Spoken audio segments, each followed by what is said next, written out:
Michael Brown here this morning, joined by Giovanni Remigi from Dublin, Ireland. Is that correct? Yeah, that's correct, Ireland. Awesome. I'm so happy that you and I were able to connect via Zoom. I know you have a really interesting story to tell, and I thought maybe we could start by you just giving us a bit about your background and how you became interested in the field of lenticular. Okay, I'll try to give whatever I remember about my story. Well, by career, I am a developer. I'm not a photographer. I don't consider myself a lenticular expert. I consider myself a person with has expertise in developing, and in any field who is required. And so it happened when I moved to Ireland in 2005. I came here to Ireland for work, just for adventure as well. I came here to see if I could find a better job than I could find in Italy. And the first job, I came in contact with one colleague who was Polish, who was he has passion about photography. This was in around 2007. But he was keep talking about photography. He wanted me. I kind of was interested in what he was saying, so he wanted me to kind of learn. He saw in me like a kind of disciple, no, who can teach photography.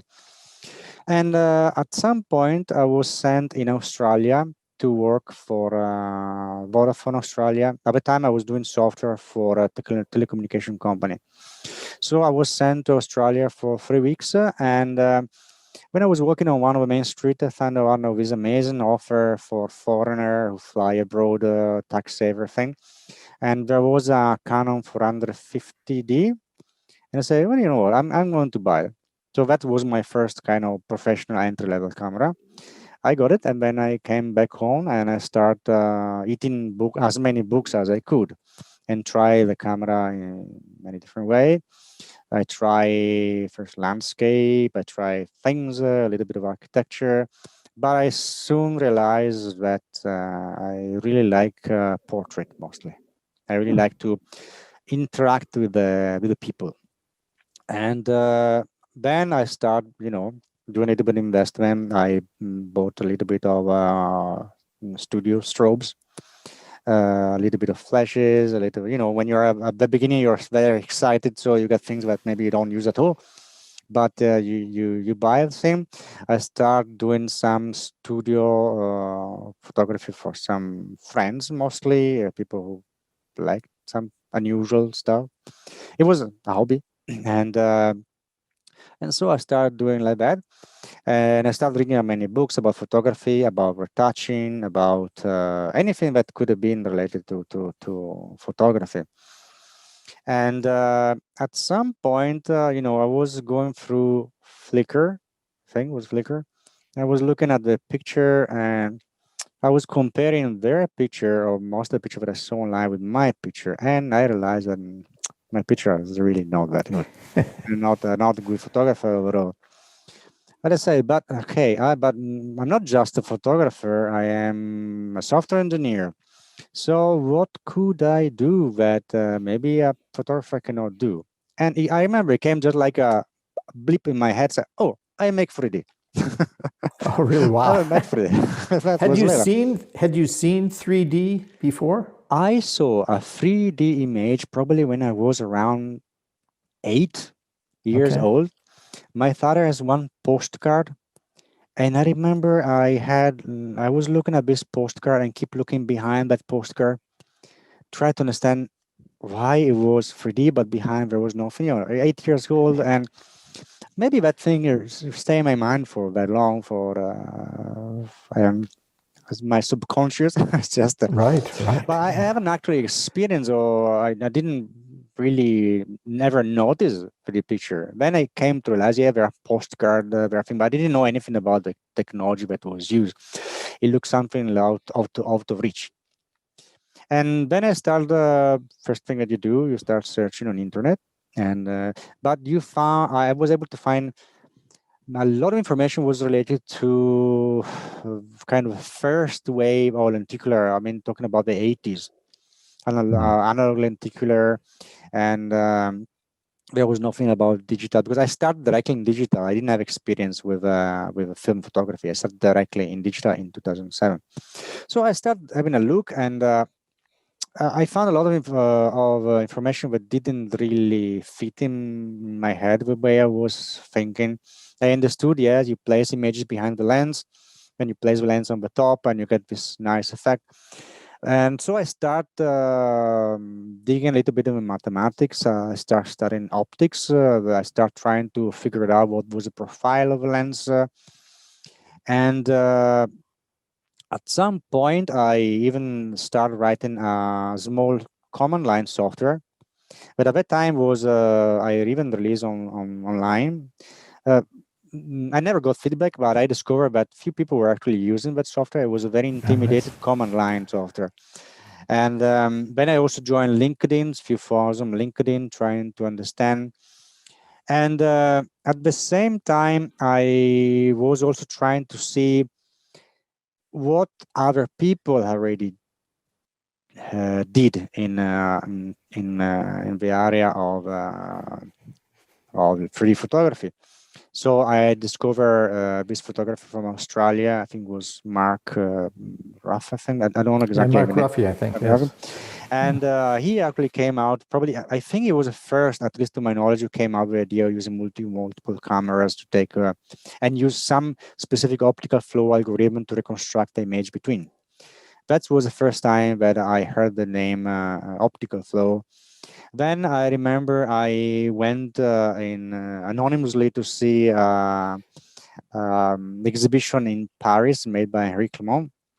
And I really liked that exhibition. I was amazed by those big prints that he made. Then I also went to see an exhibition in Belgium by Jeff Raub as well. And he did some amazing work about some floating girls that I was blow my mind that time. But at least you compare yourself with people who are great, and okay, that's at least my target. I want to go there. So I start coming out with all the mathematics and starting the optical of a lens, and I realized that it is definitely possible. Mathematically, it is possible. So I took a leap of faith. Yes. And I decided to purchase 5 cameras. Wow. 500D Canon cameras. And then the first problem that I had is, okay, how I trigger them all together without burning them, because they are expensive. I don't want to fry them. So how do I do? So I put them on the side a little bit, and I start relearning a little bit of electronic that I did at university. I developed my own PCB motherboard. I basically bought an Arduino controller, place of a motherboard, some shift register. I came to know about optical isolator that are used not to fry the camera. And I developed a software in the Arduino, and then after I mean, it was very rough. I made in a breadboard, kind of very, it was a blobby thing. And then I connected the camera, and it was working. The idea essentially was, in order to trigger them at the same time, I use a flash. So first of all, you want to pre-charge all your camera at the same time. So you want to make the camera ready to shoot. Then you open the diaphragm of all the camera. It doesn't have to be exactly at the same time, but you want them open. And so you have to take a picture, kind of dim light, not very highlight. Then you trigger the same motherboard, trigger wireless with some wireless control. It triggers the studio strobe. So the studio strobe fires around 200 milliseconds. And after a while, all the camera switch off. And then at that time, I was using commercial software that I bought to download the images on the camera into a computer. Then later I found very nice free software, which I think is called Digicam Studio, which worked beautifully. It was free, and it was working better than the actual commercial software. So I started using that one. And that was basically, I built from there. And at some point, I still remember the first picture that I took that worked. It was about me.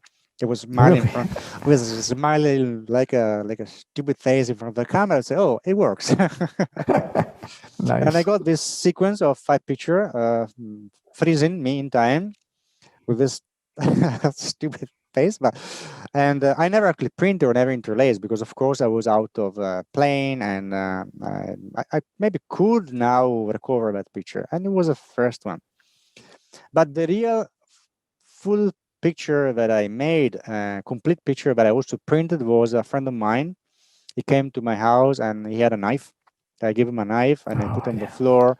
I took a picture from the top, and it came out very scary picture because some people were really upset when they saw that picture. I I remember bet. during an exhibition outdoor, a woman asked me when to talk to the person, the organizer of the exhibition, to get that picture removed. Wow.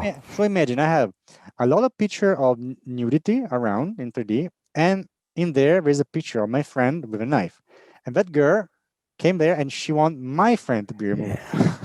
Yeah, I can understand, I guess. Well, you always try to get an emotional response to your artwork, and you definitely did in that case. I took it as a compliment, actually, when she told me, "Ask." It was not removed, of course, because 40,000 people passing by, nobody asked or complained. But probably she was the only one who really got my picture. But Wow. and so yeah, so it started from there, and then I started doing. I didn't have enough. I didn't have a studio. I just have a very small room, so it was problematic to me to take a full body picture. So I came kind of compromise. I put the camera on the ceiling, and I was taking picture of a person lying down, and. The persons could see a smile, move. Sometimes I took picture like by surprise because I want to get kind of emotional response, and I did a series of picture with different kind of background, and this was a thing between 2011 and 2000, and I did this for around probably 2014, I guess. I started doing that. It's a good idea. It's a great idea. Even trending now, I just read an article this morning that they called the bird's eye view in portraiture, and it was pretty much that, photographing straight down. And of course, it's wonderful that you do that in the studio because you're also kind of controlling the background. You're not worried about things far in the Yeah, distance. I always use kind of like this background, blue background that you see behind, because there was a photographer that I don't now, it doesn't come to my mind, but she has a fantastic. She made picture of for example, animal or kids crying. Maybe you remember the sequence of kids crying. I didn't like the idea of kids crying, but I was impressed by the lightning, by the lights. So I start to have a look at all their picture, try to reverse engineer what kind of studio setup she was using, and I was able to reproduce in limited space that I have. And I took a picture of my parents, for example, with that technique. But most of the picture that I did at that time was lying on the ground simply because I didn't have the space to do it. Sure. Nice. And then after a while, I realized, well, do you want to do something more?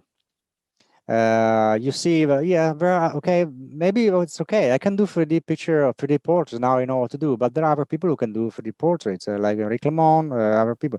They can do. Well, they can do what they don't do.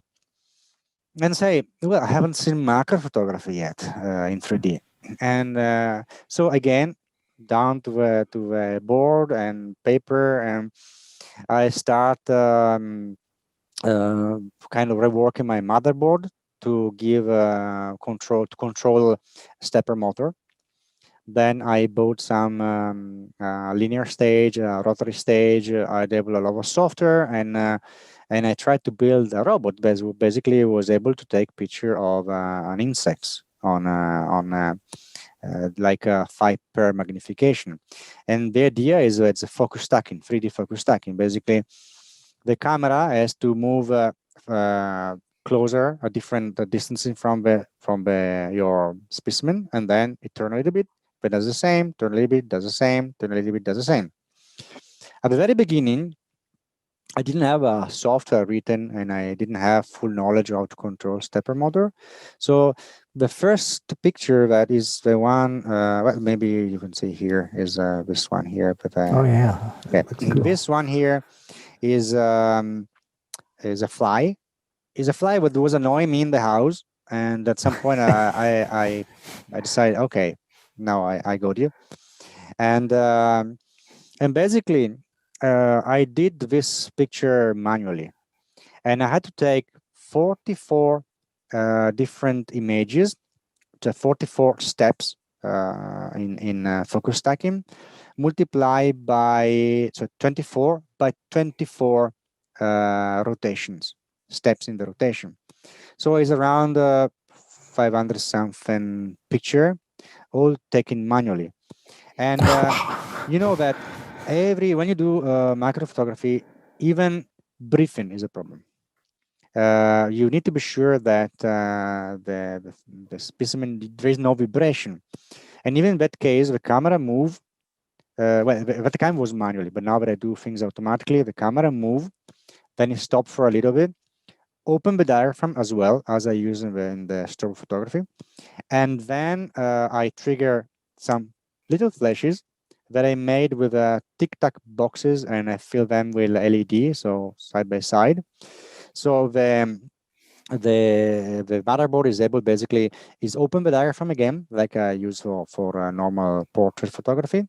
Then it trigger the flash, 200 milliseconds or whatever is required, switch over flash, and only after you switch over left flash, I close the diaphragm and I move the camera. So I'm sure that there is absolutely no vibration.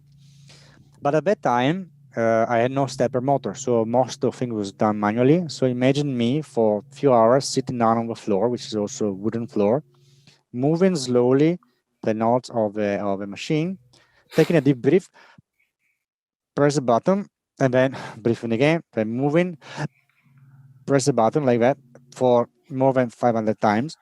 And you really improve your meditating skill when you do.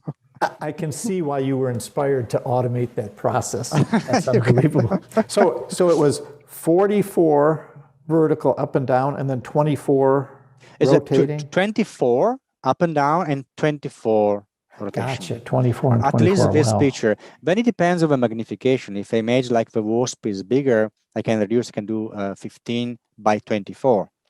Okay. I take less picture, of course. Then you use some, once you have this huge amount of data, that I'm talking about 2 terabytes of data, you need, of course, to merge you need some software to merge the picture due to the focus stacking. Then you need to, because there's a lot of flickering, a lot of deformation, so you need to fix also those in post-production, because each sequence has a different flickering. So as well, there are different software that you can use in conjunction with After Effects to reduce. It's something that uses in video. When there is a different light condition, you want to make your sequence with the same light condition. And after the process, you have a video with basically an infinite depth of your specimen. That's that's what I've done. And I guess the next step that once I will have time to do, the next step is probably to start taking picture of the animal alive. Which will Got a question for you. Yeah. It's really twofold. How big did you print those, and what were people's reaction when they would see this giant insect? I mean, it sounds incredible. Well, I print them in A3 plus format, so it's 13 by 19 inches. I never printed bigger than that. There's a limitation of printing. But I can tell you, nobody bought any portrait from me, but few people bought the insects. A lot of people seems to be very interested in this kind of scientific because they see something that they are not used. It's not just the 3D. To me, the 3D is a medium. And a lot of people say, oh, you have to push as much as you can, but that you have to concentrate on that. And I don't think that's the way to go. You have a 3D medium, but you need to work on the subject and how you want to take it. It's still photography. So people might see a portrait of somebody in 3D and say, oh, they like it a lot. Somebody told me they will look fantastic. It will be a fantastic business for symmetry. Once they told me to put that. And but then I got a lot of good feedback for the insects. Actually, I went also to an exhibition in Montaigne there many years ago in France, and presented my 3D work, and there was nobody there with such a medium, and I got a lot of positive feedback from them. And people still contact me for macro, not really for portrait. Whenever I get somebody who wants some commercial work, they won't have that kind of thing. Well, I would think if I saw one right in front of me, I would want to reach, through the insect. I don't know if you have the insect coming off the surface. It does, actually. It does. Yeah. In fact, there are kids. It's amazing when the kids, they look at this thing and they try to grab them. Yeah. And I have so many laughs looking at those things. And of course, the bigger and more unusual is the insects, like the fly. It's just a fly. But then when you look at a fly so close, you discover things that you didn't know that a fly had. And then you discover that there are so many different flies. It's not just one type of fly that annoy you around. There are many different flies. And when you look at close of flies, they don't just have two big eyes. They have also three small eyes in the head. And oh, wow. It became really fantastic also from a scientific point of view, and also to like a form of education to see this thing, because people go there and they see things that they haven't seen before in 3D. So it's like see a big fly in front of you. I hope you continue on with that. I mean, just thinking about it, there are probably millions of different types of insect, but the honeybee, the mosquito, the tick, the wasp, the ladybug, all these ones that are kind of familiar to people, I think they'd be fascinated, because as you said, you're seeing something you know about, but you're seeing it in an entire new way. You can study the detail and you have the depth. Even I didn't know when I took a picture of a wasp, but the wasp has three small eyes on the head as well. It didn't come to me, say, oh, I look closer, say, oh, there are three eyes. What are they for? And then you start reading about that. And when people come, they notice the same thing. They ask, what are these things? And you explain, the anatomy of a bug. And I think from it's not even an artistic thing. Is as I said, as an engineer, I have this mindset of engineer. To me, this is really it could be an educational tool, something to show people things that they give for granted or they don't pay attention.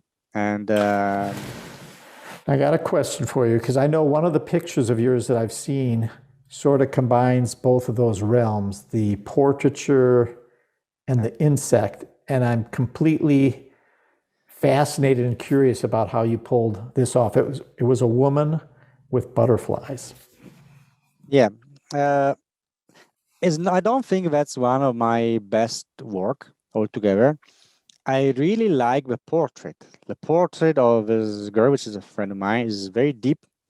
It's really nice. It's one of a white background. And I really like the portrait. Then I decided to push a little bit more and try to add a butterfly on that picture, because I'd say, for a time I had this mania of butterflies. Let's add butterfly. But of course, at that time I wasn't doing macro. And I just wanted to think, how can I add butterfly on an existing portrait? And I had already experience before with adding virtual things on images. I have a picture of a girl with apples, and there is a big snake on her. That originally I've done in 3D Studio.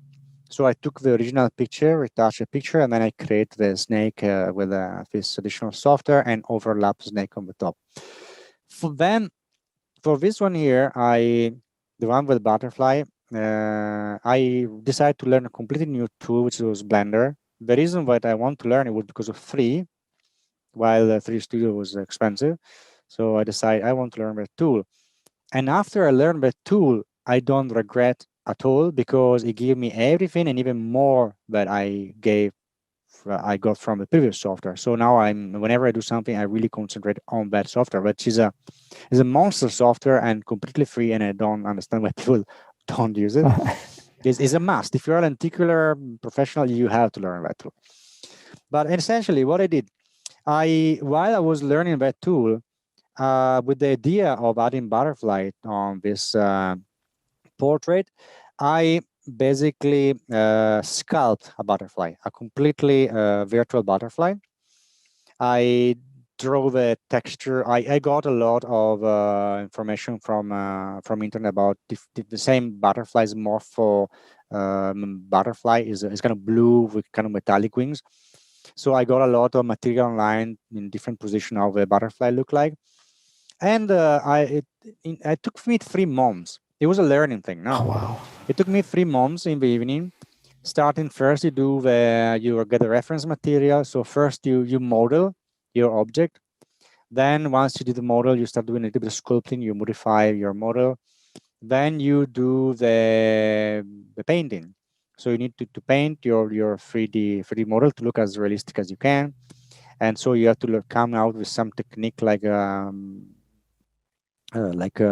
brushing in Photoshop in a realistic way. And then you, of course, if you want to use that butterfly on your real model, you have also to rig it. So you need to put a skeleton on it, so you can put in the position that you want. Once you have this model, that you are kind of satisfied with the model, how do you put this model on the subject so it look realistic? Yeah. Because if you just take a model and you stitch it on it, people will look like, okay, there is a 3D picture with cut out images and stick it on the top. You don't want this to happen. So I was reading something as well online, and most about what they do in movies, how they do the same thing in movie. Because every movie from Hollywood movie, when we need to add additional props into footage, they use the same technique. So we need to recreate the subject. We need a virtual dub that's basically a dummy of your real subject, just to catch the shadow of and the reflection of your virtual object. So what you do? Somehow you take your original footage, your sequence of images, you create a three-dimensional dub, virtual dub, as good as you can. In this case, I was using Photogrammetry software, which I think is called Metashape, Edges of Metashape. And you give... Question. When you use that, do you import all 5 images into it, or does it just use 2 of the images to create this model? 5. I need to, the more image you have, the better it works. Okay. So from the camera, I have a rig, I have this rig of 5 cameras, and then these are my picture coming. And you have to give this picture to the software without any distortion. You cannot change the keystone distortion because the software got confused. So you pass it in, and you create as best as you can this 3D version of this virtual dam. It doesn't have to be perfect because it's not displayed on the final picture. It's just used to generate the shadow. So you create this 3 virtual dam. Behind you put your footage, your real footage, so you can see when you move, you can see the actual video behind of your picture that move. On the top, you have this virtual dub, but you have to scale up, place exactly in position, so it move exactly the same way of your virtual dub. Once you've done that, you place the butterfly on the body. I place the butterfly on the body. You have to simulate also your studio. You need to put the light exactly as they were in the studio because you don't want to have dark effect. And first of all, you render a sequence, just the shadow. Then you render a sequence of a butterfly without anything, without no shadow, with transparent background. Then you have a footage of your model that you create the Twixtor in different position. You merge the 3 footage one over top of the other, and you get a kind of realistic butterfly on the body of a model. Wow. It's not the best work that I've done. I still would need experience. I mean, people working in Hollywood studios, definitely, they probably would laugh. But if you see the image in 3D, it's give a nice result. Is I do you want me to show you that Oh, that'd be specific great. file? Yeah, that'd be terrific. Let me just let me see if I have it here somewhere. I'll just open up and then I share the screen. I think it's this one here.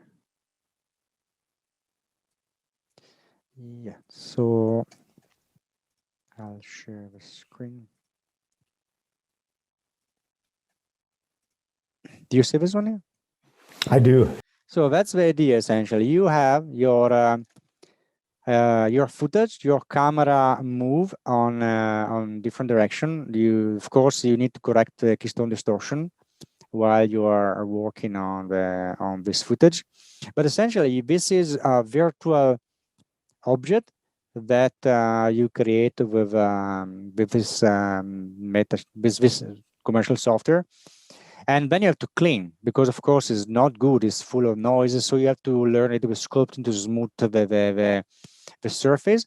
And then what you do, you just place your butterfly on the top and you rig them properly. And then you generate a sequence just with the butterfly. Let me see if by any chance I can find them. Let me see, probably this one here. I think it's this one here. So you have these are the frames of the model, okay, generated with the Twixtor. Then these are the frames with just the butterfly. And then you have a frame, let me see if I can find out, with just the shadow.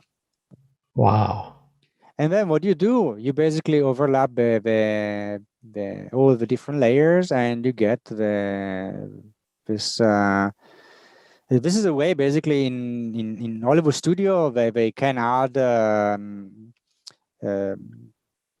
things that do not exist in real actor. Of course, their technology is way more advanced than the one that I'm using here. So I saw they were PNG files. Do you use the transparency? So just the shadows in the file and then just the butterflies in the file? Yeah. And then do you have to manually stack those in Photoshop, your picture, your shadow, your No, butterfly? I use After Effects for this thing, because I have I have a footage. That makes then sense. I have a footage with just a butterfly. I have another footage with just the shadow.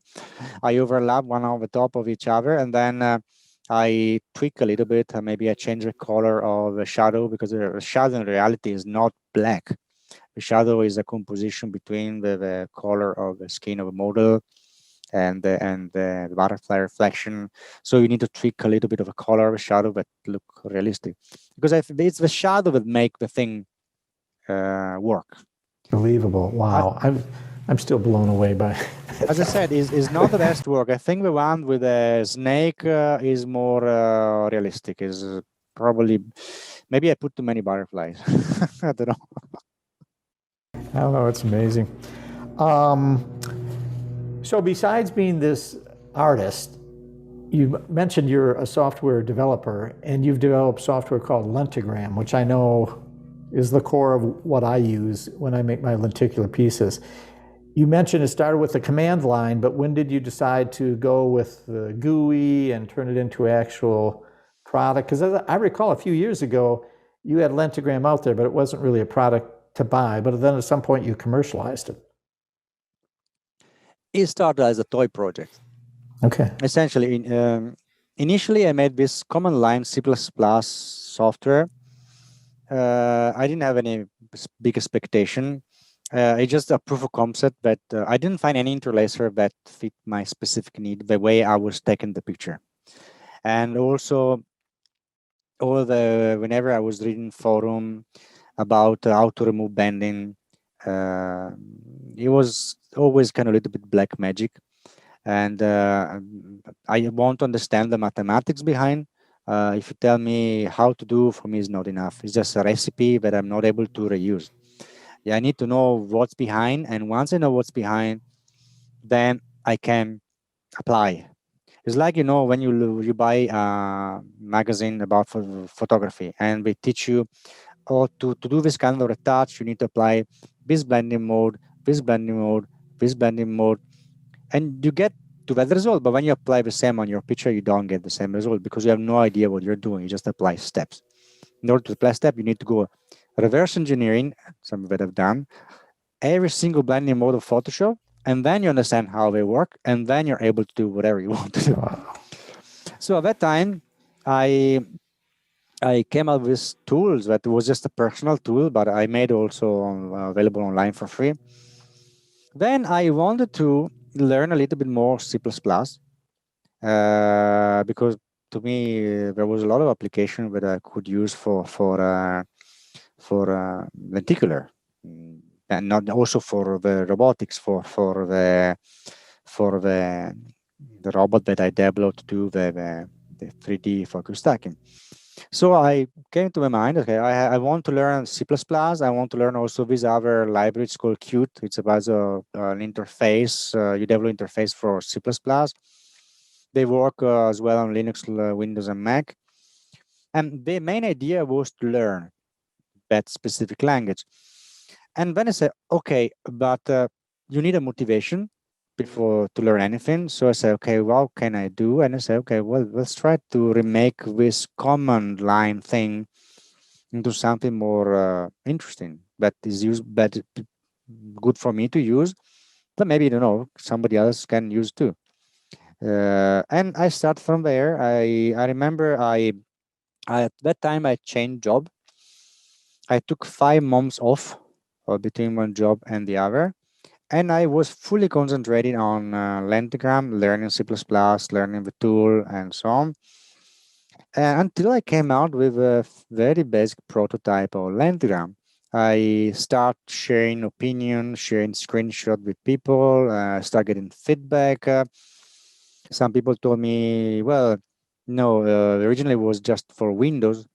I was developing on Linux, but my target platform was Windows, and they told me, well, you know, but most of the customer doing computer graphic work on Mac.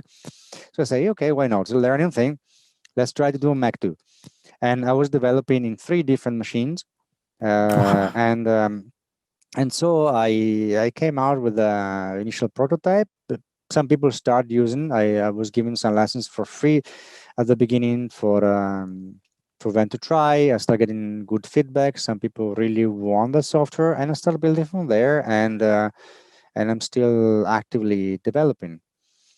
I think the major, what I'm trying to do is a software which is as simple as you can, but you don't have to understand the mathematics. You don't have to understand why there is how to fix the banding if you find them.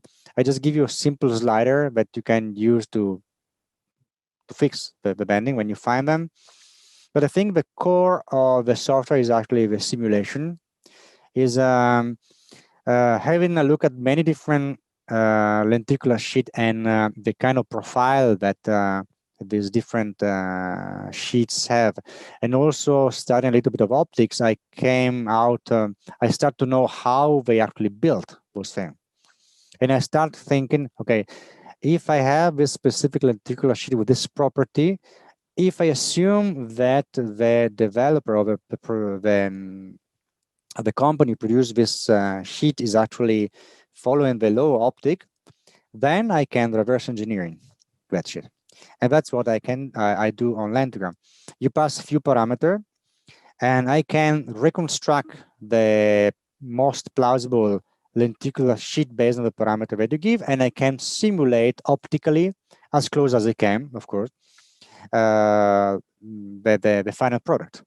So you don't have to print or to spend money printing the image and find out that there was an issue in the actual in the image itself. And for me, it's definitely most of the picture that I do now, I just look them on Lentigram on this simulation just to see if they work. And I think that's the core point. And then I keep adding things. I have plenty of things that I would like to add. The only thing I miss is the time to do it. But I would have 100 of things that I could stack into the software if I could.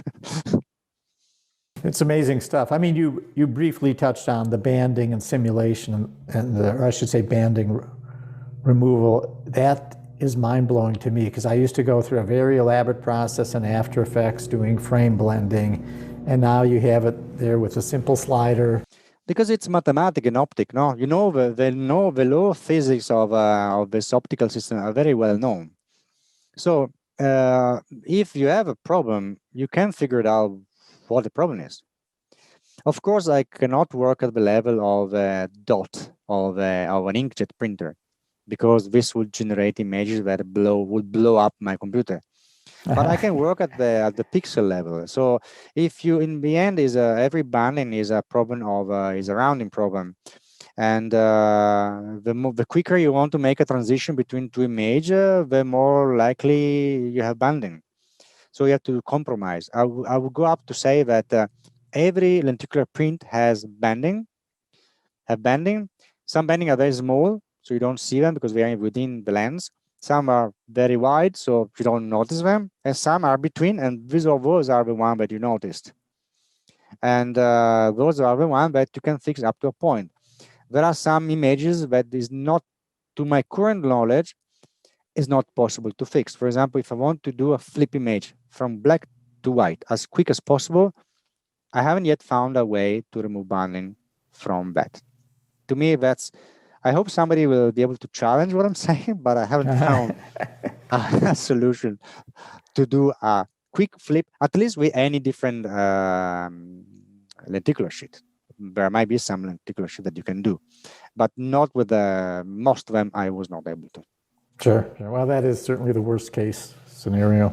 And yeah, and just one last thing. Lentigram, basically, I started developing in 2016.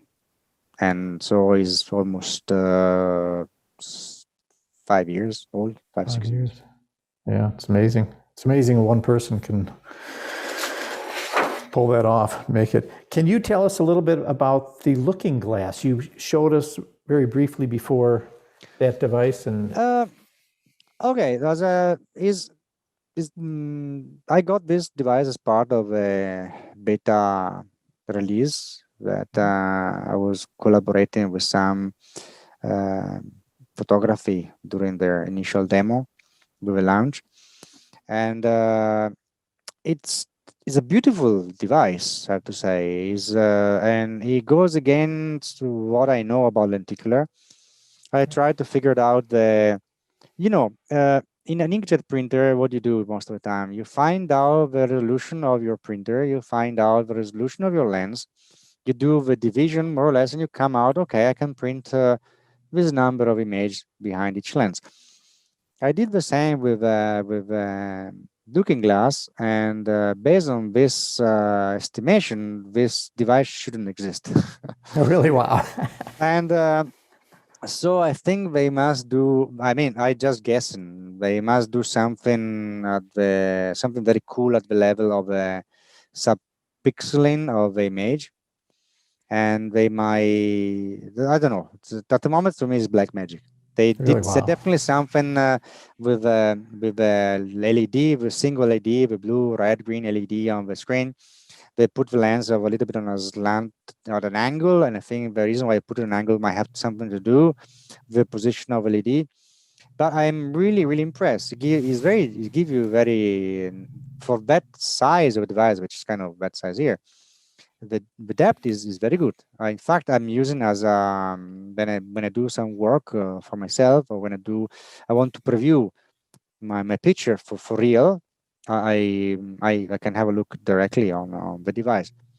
I usually work with anaglyph, and I tend to, before printing, even with Lentigram, there are different way to measure the estimated depth.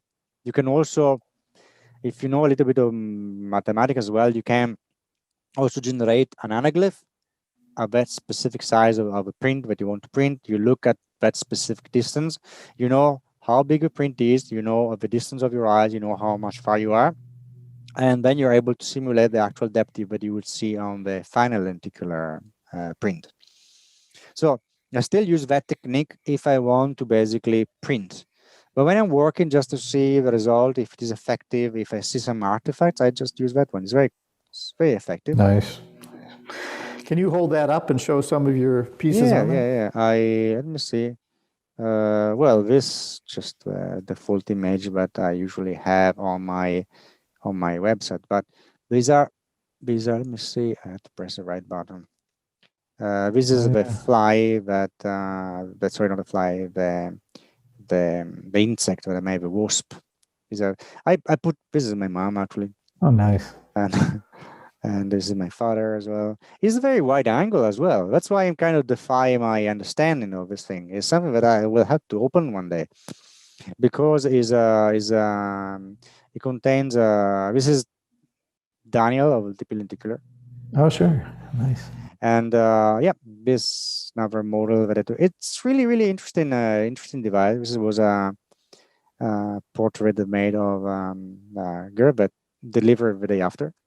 Oh, wow. It's kind of good timing. Yeah. So yeah. Wow. That's interesting. Well, I'm anxious to get one, and yeah, I definitely I would definitely suggest to get one, to be honest. I'm not by any means involved in marketing. I don't have anything to do with their marketing, but as an artist, and it's really nice. And are you thinking of maybe having Lentigram work with that as well? I added already in the next version of Lentigram the capability of generating quilts for not necessarily for this device. I cannot interlace on this device because you need to know the detail of the systems, and the interlacing is done by their own software. Okay. But you can export this 45 images in a quilt, basically in a kind of grid, and you can actually display them into the device. And you can, nice thing that you can zoom in, zoom out, and you can translate the image, and you can really analyze in detail. So I don't plan to do too much. The only thing I already added is this functionality for generating quilts, but people can use also, I guess they can use also for other 3D displays, not just this one here. Sure. Wow. Amazing. You, on the looking glass, showed that picture of Daniel. Yeah. And I think that was very intriguing. Do you want to share sort of your screen and show some of that? That image is a kind of, I would say, it's a kind of standard photography. I use standard light setup, the blue background, some normal light. And I took this picture with 5 cameras. Okay. And having 5 cameras give you some advantages, but some problem too. The main advantage of using only 5 cameras is that you can retouch all of the 5 cameras and instead of one. So you have 5 pictures, you can retouch them before generating the full sequence.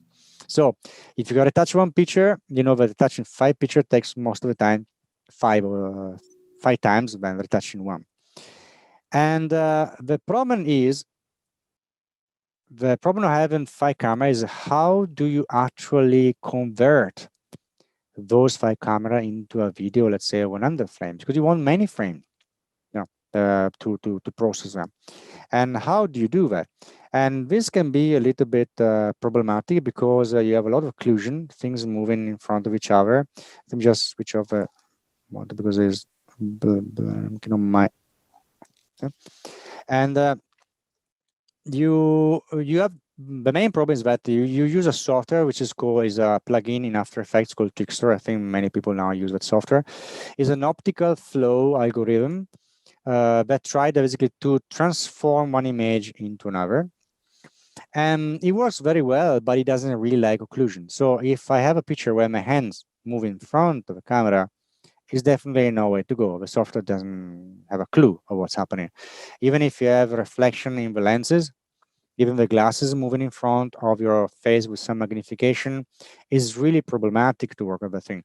So to convert that sequence of image into this 5 image into a sequence of image is sometimes if you're lucky, there are no occlusion, is straightforward. But if there are occlusion, which is most of the time, it might really take a lot of time to work on it. So I can show you if you want, just oh, sure. who are interested in. Share your screen. And I have this image here. This is a portrait, okay? The final portrait. And if you look at this, especially this part here of the screen, do you see how many occlusions there are. There are the forefinger, which are moving in front of the thumb. Then there is the hand that is moving the front of the arm. The arm at some point is moving behind the jacket. Then there is the scarf that at some point is behind and at some point is in front. And how do you solve this thing here? And my technique is basically I have to cut them in different layers. So just to show you a little bit, I start, for example, from cutting out the, let me see, cutting out the hand, for example. I just create this blob thing here, which is just a thumb, okay? And you do on 5 picture, of course, and then Twixtor does the let me just move a little bit this. Twixtor does the whole generation of the motion between. And then you do the same, for example, with the scarf. You just cut the scarf and you do the animation just with a scarf. Then you do the same thing, for example, with the wrist, just this portion here of a hand. Then you want to do, for example, with the arm. You just have the arm here. You cut it off and you give it to Twixtor, and Twixtor start generating the full animation. Then you might want to do the legs because there is some occlusion here and of this part of the jacket coming out. So you basically cut out pieces of the main picture to help this software maybe doing the correct movement. And then once you finish, you put everything together, all this composition together. I think I have these are the 4 finger in front, and then you put everything together, and you have a composition where you can still notice some artifacts if you look closely, but they are not visible in the final print. They are visible in here, but in the final print, your eyes does not see them. Even here, for example, in this detail here, there's occlusion here on the jacket too, no? And if you look at, for example, this area here, there's occlusion, and this has to be solved. And this Fantastic. one here. So wow. there is a picture that apparently is it's kind of simple to do. It might take a few days of work in just cutting out reconstruction. Sometimes you have to actually remove the glasses and do one reconstruction just for the glasses. You need to reconstruct the face. Literally, you have to reconstruct the face behind. I have a lot of hope, but that's mostly it. I have a lot of hope, for example, in new machine learning tools, which now are really doing some magic things in reconstructing the background. I saw already some kind of demo online or some research paper, which already they blow up my mind. They are able to reconstruct the background just with one picture. And I'm pretty sure that at some point we will reach a point where you just give one picture and the machine will be able to give you a 3D image. I don't think it's very far away, at least from what I've seen so far. It's interesting. There's so much of that AI going on in 3D, but I think the public needs 3D displays, you know, whether it's Looking Glass or something else to take advantage of all this research. It will come at some point, and it will make all of us obsolete because you don't need anymore an artist or a photographer. You just get your phone, take a picture, pass in a software. Somebody will print 3D, and happy days. I've even seen, and I'm sure you've seen it too, some of the NVIDIA things where there's no camera involved. They just sketch and say, well, here's a mountain. In this area, I want to be sky. Yeah, but even Twixtor itself is obsolete. NVIDIA, I saw some research of NVIDIA. They are able to reconstruct, even if you give 5 images, they are able to reconstruct the whole frame, and they know about the occlusion. They are able to rebuild what doesn't really exist. Twixtor is kind of standard classic algorithm. Okay, there's no machine learning. It's still artificial intelligence, but it's an algorithm that you still can understand. You can follow. No, it's a procedure. You can follow what's going on. But in these new machines, it's a black box. You train them. It's a black box. Some kind of magic happen behind, and it's not magic. It's still mathematics, but it's at the level that you cannot actually truly grasp. And nobody, even in the field of machine learning, nobody really understand why it works. We know that it works, but we still don't know how it works. Yeah, I've read things about that a machine learning system will come up with a solution, and even the programmers don't know how it derived at that solution, which is pretty interesting. I've seen, for example, an amazing piece of research, which is called, I think, retrophotography. You take a picture of somebody, for example, from the 60s, and they are able to reconstruct that image, which can be even old, it can be blurred. They are able to make a complete new image, a complete new picture, like if you had just taken the picture with a modern equipment. Oh, wow. And you should see, is absolutely insane what we do. And the technique is basically, they look at the original picture, they create a kind of person that look as close as possible to the original black and white, and then they morph this twin into the actual real portrait until they get this amazing result. I saw a picture of Abraham Lincoln, which is that's the one I was thinking of. I saw that about a month ago. You saw it, yeah, and that's wow. It's like if I took a picture with I don't know, a 5D. Yeah, and, that's exactly what I'm talking about. Yep. Well, Giovanni, I want to thank you for taking some time out of your schedule to help me produce this video. You're welcome. I always like to discuss about Lenticular. Yeah, terrific.